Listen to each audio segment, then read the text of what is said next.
Para falar de Copa do Mundo, a gente tem que contar um pouquinho de como que ela começou. E antes mesmo de existir Copa, já existia uma competição que juntava grandes seleções do mundo, que era as Olimpíadas. A primeira vez que o futebol deu as caras nos Jogos Olímpicos foi em 1900, em Paris. Mas nessa época, apenas 3 países disputaram a modalidade, e não eram nem seleções, e sim times. Exatamente, um time do Reino Unido, um da França e um da Bélgica representando os seus países. O Reino Unido venceu, mas nem medalha recebeu. Ao longo dos anos, o formato da competição de futebol nos Jogos Olímpicos foi melhorando um pouquinho, teve uma pausa também por causa da Primeira Guerra, e aí as Olimpíadas voltam com o futebol em 1920, e em 1924 que aí sim temos a primeira organizada pela FIFA, só que a competição ainda era dentro das Olimpíadas, beleza? Dessa vez tinham 24 seleções participando, e o Uruguai foi o primeiro campeão, vencendo na época então a medalha de ouro, e aí 4 anos depois, em 1928, o Uruguai volta a repetir esse feito. Nessa época o futebol começou a virar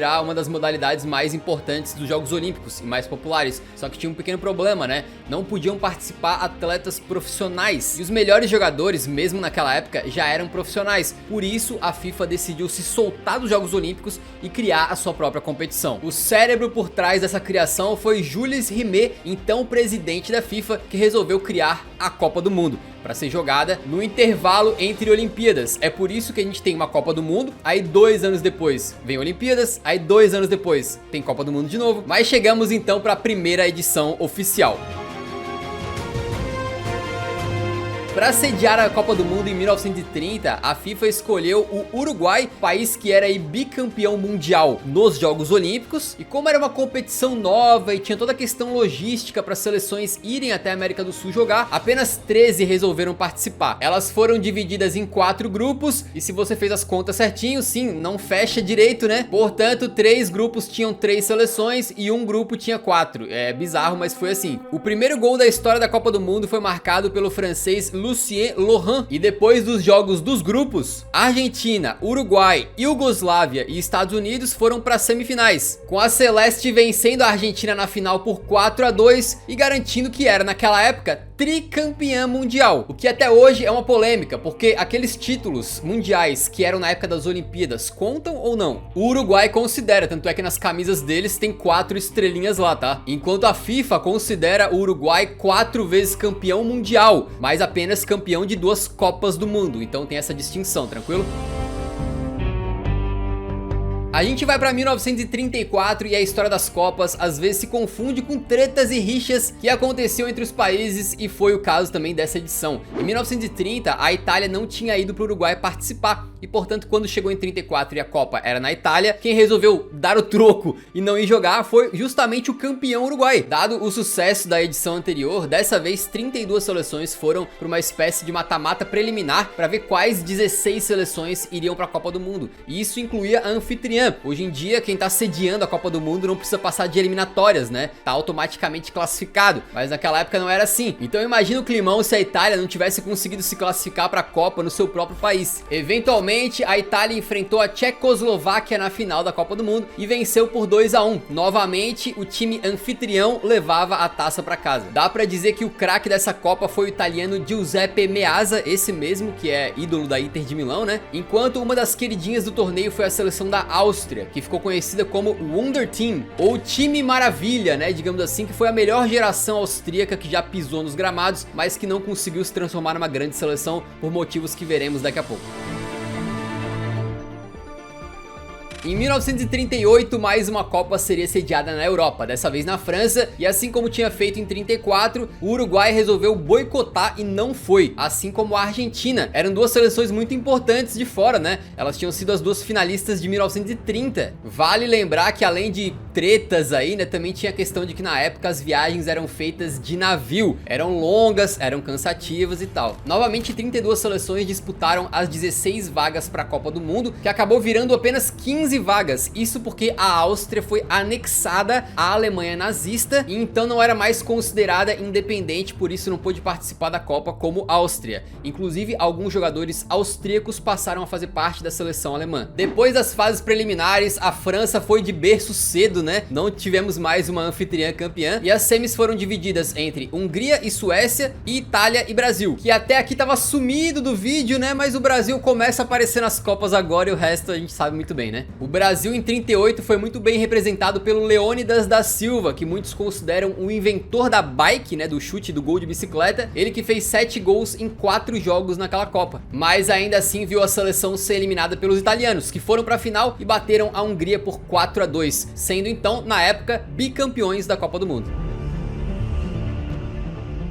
A próxima Copa deveria ser em 1942, mas por causa da questão da Segunda Guerra Mundial, que começou em 1939, a Copa acabou sendo adiada, até que foi acontecer apenas em 1950. E a sede escolhida foi justamente o Brasil, o que agradou os sul-americanos, né, poderem jogar mais perto de casa, e também os europeus, porque os países estavam na maior parte destruídos. Nenhum país europeu ia querer sediar. Além disso, tinham 31 seleções no páreo para participar da Copa do Mundo, e no final, apenas 13 times foram participar. Isso porque teve várias tretas na época, com seleções abandonando por vários motivos diferentes, várias tretando com a FIFA. A Argentina tinha uma rixa com a CBF, então resolveu boicotar a Copa, que era no Brasil. Então a fase de grupos teve 2 grupos com 4 equipes, um grupo com 3 equipes e um quarto grupo com apenas 2. E aí, para determinar o campeão, não teve mata-mata, foi formado um quadrangular final, como se fosse uma segunda fase de grupos que tinha apenas um grupo com 4 seleções, quem pontuasse mais era campeão. Nesse formato não era para ter uma final, mas acabou tendo, porque Brasil e Uruguai chegaram para a última rodada, tendo que jogar entre eles e liderando o grupo. Para o Brasil bastava um empate para ser campeão mundial pela primeira vez. Só que o jogo no Maracanã, que inclusive foi construído para essa Copa do Mundo, acabou ficando marcado como uma grande ferida no coração do torcedor, porque o Brasil até abriu o placar, mas tomou a virada com gols de Schiaffino e Didia, garantindo aí o bicampeonato para o Uruguai e colocando para sempre na história o famoso Maracanaço. Mas talvez esse desastre na Copa do Mundo de 50 tenha sido bom pro Brasil, se liga. O Pelé era muito pequeno nessa época e hoje ele conta que depois do pai dele ficar muito chateado com o resultado, teria prometido ao jovem Pelezinho que um dia ele venceria uma Copa do Mundo. O resultado a gente vai ver já já. Mas o que não precisa ficar pra depois, pode ser agora, é você se inscrever aqui no canal. Basta clicar no botão vermelho embaixo do vídeo, você entra pra nossa comunidade e acompanha os vídeos que a gente tem feito aí com mais facilidade. A gente tem feito muito material sobre a Copa do Mundo,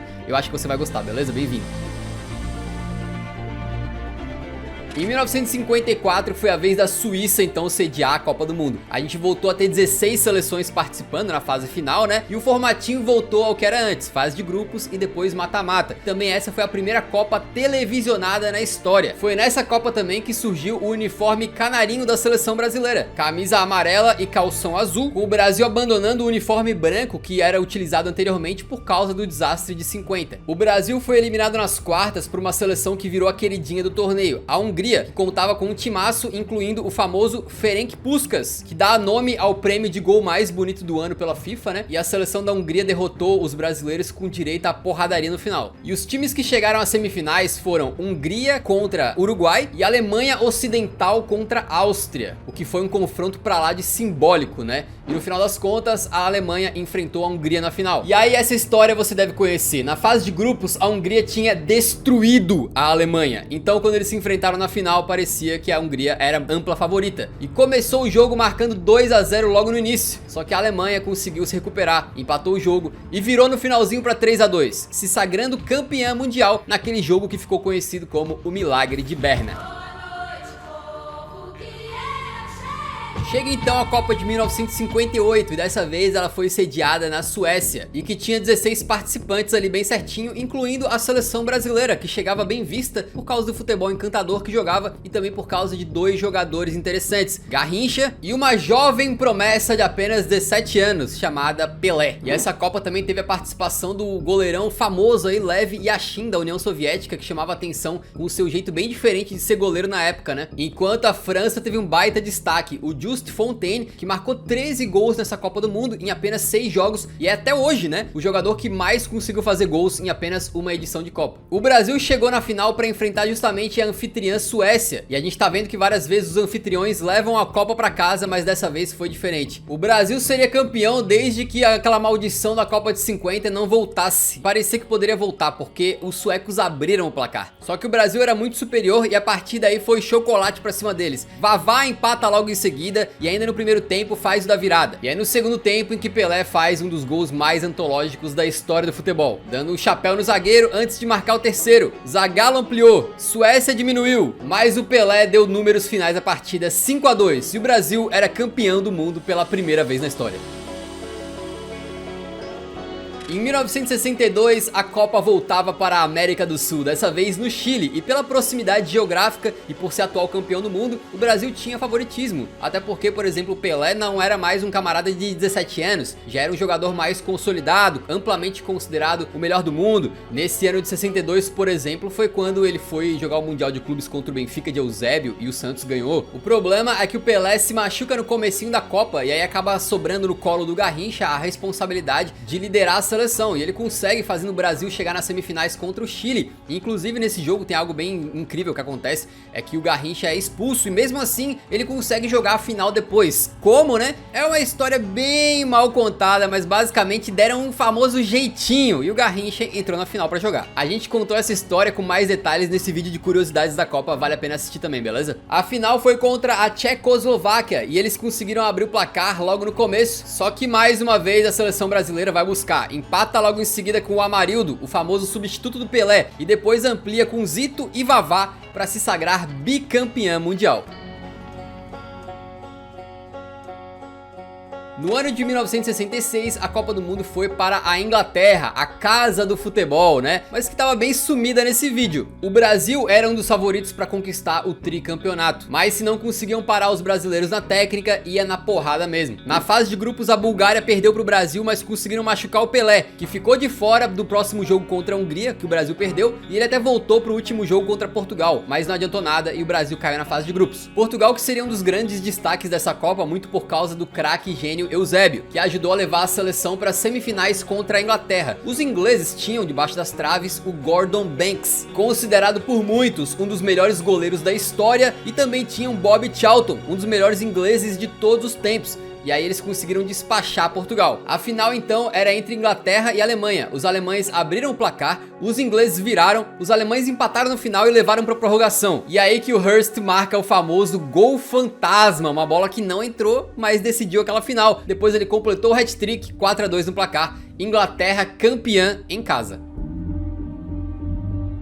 Vamos para a Copa de 70, que foi a primeira disputada nem na Europa nem na América do Sul, né? Ela foi no México. A atual campeã Inglaterra fez a viagem mais cedo para tentar se acostumar com o calor, mas não deu muito certo, caíram nas quartas. E o Brasil vinha forte, mesmo sem Garrincha, tínhamos o famoso esquadrão, com craques como Carlos Alberto, Rivelino, Tostão, Jairzinho e claro, o experiente Pelé, comandados pelo ex-jogador Zagallo. O Brasil chegou para a final para jogar contra a Itália. A Itália tinha eliminado a Alemanha do artilheiro daquela Copa, Gerd Müller, com 10 gols. E essa seria então a quarta final de Copa para a seleção brasileira. O jogo foi pro intervalo empatado, mas no segundo tempo só deu o Brasil, que fez mais 3, incluindo aquele gol todo especial do Carlos Alberto Torres no final, um gol coletivo maravilhoso. O Brasa meteu 4-1 e conquistou o tricampeonato mundial, se consolidando como o país do futebol e passando a Itália em número de títulos. Foi um feito muito grande também para o Zagallo, que se tornou a primeira pessoa a vencer uma Copa do Mundo como jogador e como treinador.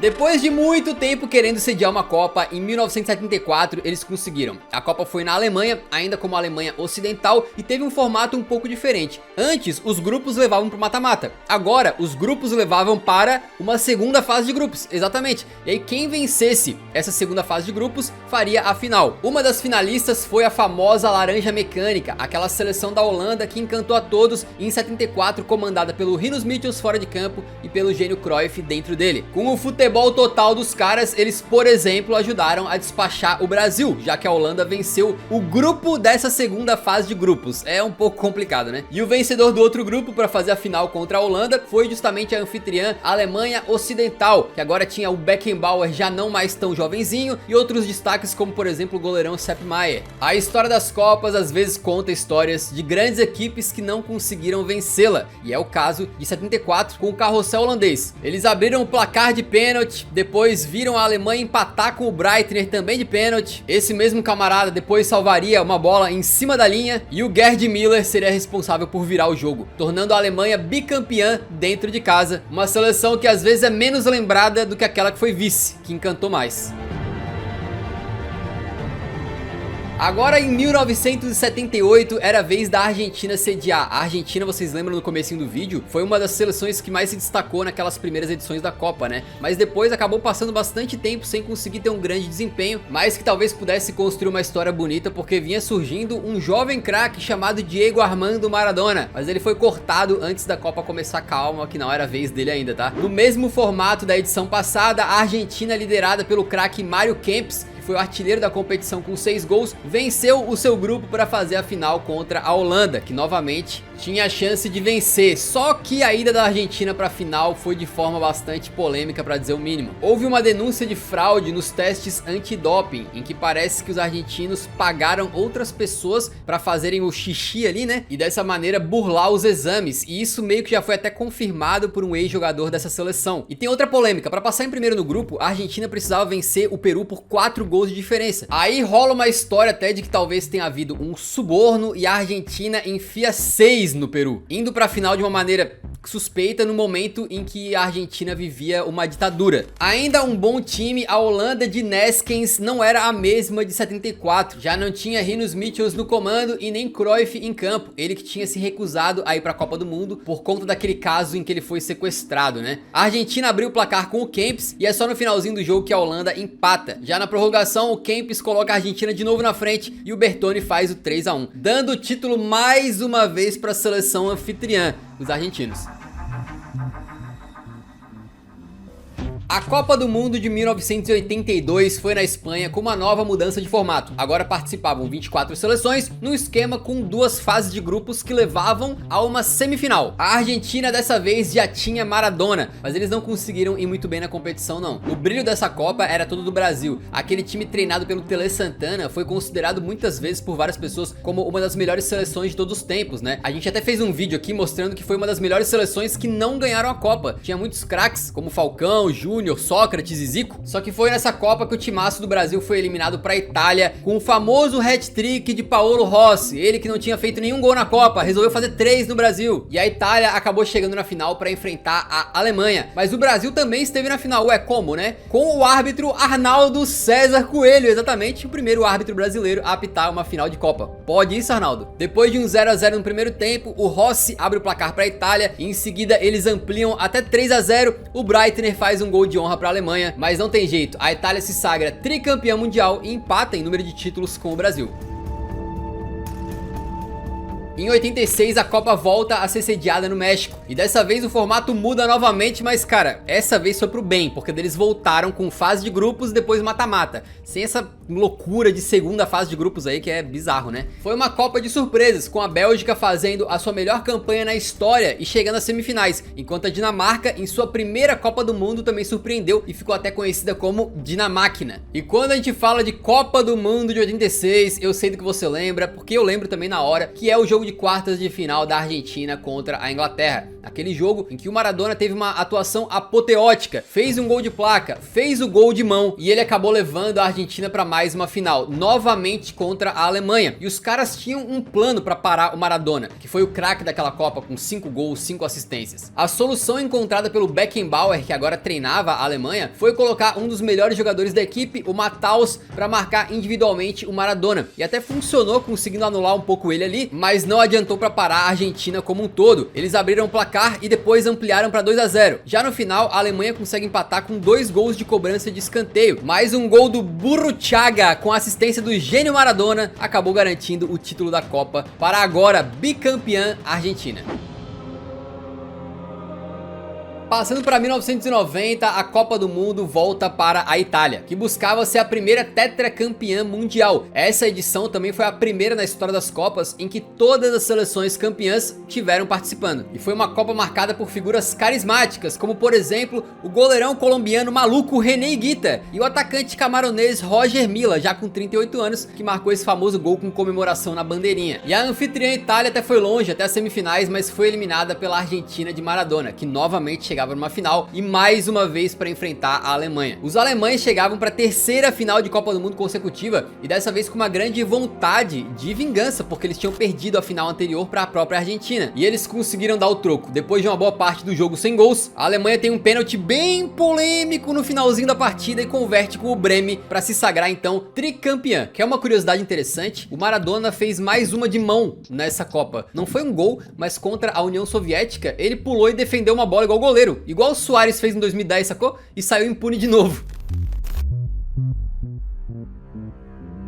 Chega a vez da Copa do Mundo de 1994 nos Estados Unidos com uma nova regra. Agora não podia mais recuar a bola propositalmente pro goleiro. Claro, com aquela exceção de que com a cabeça pode, né, e tal. Então, em teoria, essa regra iria valorizar um jogo mais ofensivo. E foi uma Copa de surpresas, como por exemplo, a Romênia e especialmente a Bulgária, que tinha a estrela do Barcelona, Stoichkov, que foi um dos artilheiros daquela Copa com 6 gols. Mas também foi uma Copa marcada por tragédia, quando, por exemplo, o zagueirão Andrés Escobar da Colômbia fez um gol contra. Esse gol contra ajudou a eliminar a Colômbia da Copa do Mundo e quando ele voltou pro seu país foi brutalmente assassinado a tiros. Essa Copa teve zebras, né? Foi meio doida. Por exemplo, França e Inglaterra nem classificaram, a Argentina caiu cedo, né? Teve aquele famoso caso de doping do Maradona e o destaque se dava pelo Brasil, comandado pelo Parreira, que tinha aquela dupla muito legal no ataque, Bebeto e Romário, e a Itália, que tinha grandes nomes como Maldini e Roberto Baggio. Essas duas seleções se enfrentaram na final, ou seja, quem vencesse seria a primeira seleção a conseguir 4 Copas do Mundo, certo? Com grandes atacantes em campo, o jogo ficou 0 a 0 e foi a primeira final de Copa a ir para a cobrança de pênaltis. E no momento chave, Roberto Baggio isolou sua cobrança e aí não teve jeito.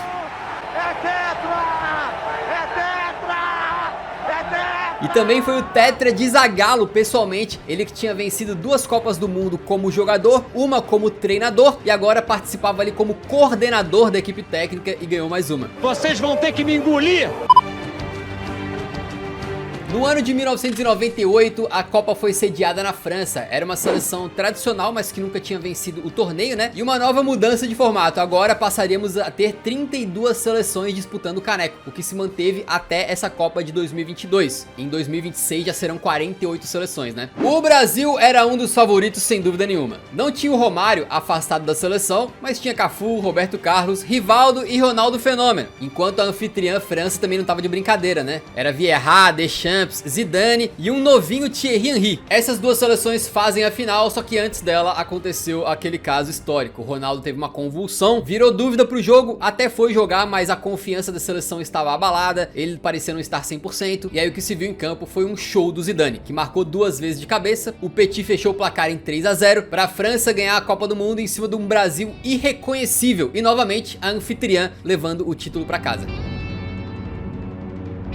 2002 chegou e foi um ano histórico para as Copas do Mundo, porque foi a primeira vez que ela não foi disputada, nem nas Américas e nem na Europa. E também foi a primeira vez que ela ocorreu em 2 países diferentes, Coreia do Sul e Japão. Uma das favoritas, a França, não contava com o Zidane para os primeiros jogos, ele tinha se lesionado e acabou caindo na fase de grupos. Enquanto isso, o Brasil, comandado por Filipão, vinha com um grande jogador, Ronaldo Fenômeno, sob muita desconfiança depois de ter ficado aí praticamente 1 ano e meio sem jogar com uma lesão seríssima no joelho. Mas contava também com o Ronaldinho Gaúcho e com o cara que possivelmente foi o craque dessa Copa. Para muitos, Rivaldo foi o melhor dos 3 R's que compunham o ataque brasileiro. A seleção chegou nas semifinais para vencer a Turquia num jogo duríssimo, com gol de biquinho do Ronaldo naquela partida que ficou marcada pelos turcos perseguindo o Denilson. Na outra semifinal, a Coreia do Sul, que tinha chegado lá com muita polêmica, acabou perdendo para a Alemanha. E em 2002 tivemos por enquanto a primeira e única final de Copa do Mundo entre Brasil e Alemanha. Essas duas seleções vinham se destacando muito, né? Até 2002 só tinham tido 4 Copas do Mundo sem Brasil ou Alemanha na final, então era justíssimo que elas finalmente se enfrentassem. Dessa vez o Ronaldo estava inspirado, fez 2 gols e trouxe para casa então o famoso Penta. Nesse vídeo a gente foi sucinto para conseguir contar a história de todas as Copas, mas se você quiser saber mais detalhes sobre o Penta do Brasil, a gente fez um vídeo muito especial que ficou muito bacana mesmo, tá passando aqui agora os nossos 5 títulos de Copa do Mundo. Fica aí a minha recomendação para você ver depois, beleza? Em 2006 a Copa era de novo na Alemanha e o Brasil chegava novamente como um dos favoritos, já que tinha aí o famoso quadrado mágico, que não foi tão mágico assim. Essa Copa também foi a primeira de um novinho Lionel Messi. Mas quando o Brasil chegou nas quartas e jogou contra a França, viu um show do Zidane, que dominou o meio de campo e carregou a sua seleção para a final, para enfrentar a Itália, que tinha grandes nomes, como Cannavaro, Pirlo e Totti. E foi uma final pra lá de histórica, né? Primeiramente, pênalti pros franceses e o Zidane na frente do Buffon, numa final de Copa, simplesmente mete uma cavadinha e depois vê o Materazzi empatar para os italianos. Sem mais gols, o confronto continua na prorrogação, quando o Zidane e Materazzi começam a discutir, o italiano xinga a irmã do Zizou e o francês desfere um golpe de crânio bem no meio do peito do Materazzi, sendo expulso naquela que foi a sua aposentadoria da seleção e criando um dos momentos mais icônicos de todas as Copas. Nos penais, Itália tetracampeã mundial. Em 2010 a Copa foi na África do Sul, essa Copa foi muito legal, né? Que clima gostoso que tava lá, a primeira Copa no continente africano, Waka Waka da Shakira e claro, o melhor som de todas as Copas, o doce zumbido das vuvuzelas. Não, e alguns momentos absolutamente épicos, né? Foi nessa Copa que o Suárez faz a defesa contra a Gana, que o De Jong dá uma solada com as travas da chuteira no meio do peito do Xabi Alonso e que um brasileiro doidão dá um pisão no Robben lá, é expulso e acaba fazendo o Brasil ser eliminado pra Holanda. E uma coisa muito interessante dessa Copa é que as duas finalistas da edição anterior, França e Itália, ficaram em último nos seus respectivos grupos. No final das contas, a Super Holanda de Sneijder, Van Persie e Robben elimina o Uruguai e vai para mais uma final, para enfrentar a Espanha, que era pela primeira vez finalista de uma Copa do Mundo. E não era só a primeira final dos espanhóis não, era a primeira campanha de destaque deles nas Copas, né? Eu acho que nesse vídeo eu mal falei o nome do país, né, da Espanha. Mas esse ano foi o ano do tic-tac, senhoras e senhores. Um time que encantava com Xavi, Iniesta e Davi Villa, que fez um jogo muito pegado contra a Holanda, mas que na prorrogação, com um golzinho do Iniesta, levou a Copa do Mundo pra casa. A gente também fez um vídeo só sobre essa Espanha, fica a recomendação, tá passando aqui, beleza? E chega a Copa do Mundo de 2014, mais uma vez no Brasil, uma Copa que também aconteceram várias coisas incríveis que a gente pode relembrar rapidamente. A atual campeã Espanha caiu na fase de grupos, um vexame, enquanto a Costa Rica surpreendeu a todos e só foi eliminada para a Holanda nos pênaltis naquele jogo em que o Van Gaal trocou de goleiro só para as cobranças de penal. Tivemos gols históricos como aquele do James Rodrigues de fora da área e o mergulho peixinho maravilhoso do Van Persie. E também, claro, é a Copa em que o Brasil vai para a semifinal contra a Alemanha, sem o Thiago Silva suspenso, sem o Neymar machucado e toma simplesmente o maior vexame da sua história, 7 a 1, não vou entrar em detalhes, todo mundo sabe, beleza? O bom é que do 7 a 1 pra agora em 2022 muita coisa mudou. E a decisão então é entre a Alemanha e a Argentina, e os argentinos liderados pelo Messi conseguem ser superiores em alguns momentos, inclusive tiveram chances pra ganhar aquela Copa do Mundo com o Higuaín, com o Messi, mas eles perderam. E na prorrogação, o Götze veio do banco pra decidir o jogo e dar o tetracampeonato para a Alemanha. E também ficou um gosto estranho pros brasileiros, né? Porque quem foi campeã foi a seleção que passou o trator em cima da gente, mas ao mesmo tempo, pelo menos, eles impediram a Argentina de ser campeã no Brasil.